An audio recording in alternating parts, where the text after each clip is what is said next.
Sa Mandaue City, alarma sa sunog ang misugat nining kasaulugan sa Fire Prevention Month. Ang detalye sa report ni Nico Serino.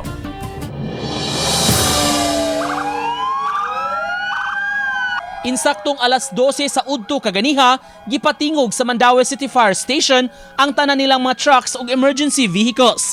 Gihimo kini sulod sa 5 minutos aron makadapit sa atensyon sa mga lumalabay ug mapahinumduman kabahin sa paglikay sa sunog. Sayo kaganihang buntag mihimo og programa ang mga BFP ug city officials alang sa kasaulugan sa Fire Prevention Month. Giauhag ang hugot nga pagtambayayong sa tibuok komunidad aron kalikayan ang mga insidente sa sunog. Ang number one magud ko sa sunog nato is kanang mga electrical ignition due to loose connection, overload.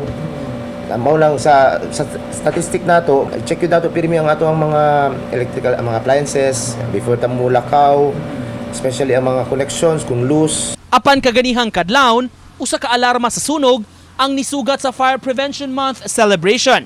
Daling miresponde ang mga bumbero sa duha ka andanang balay sa barangay Hagubiao. Ang kayo nagsugod sa air conditioning unit sa second floor. Minimal damage ra ang natala nga gibana-banang moabot sa 24,000 pesos.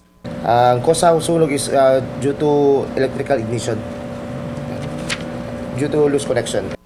Samtang kaganihang buntag, dunay usa ka NGO nga nag-apod-apod og mga fire extinguishers sa barangay sentro. Pamaagi kini paghingusog sa kampanya aron kalikayan ang pag-ulbo sa sunog.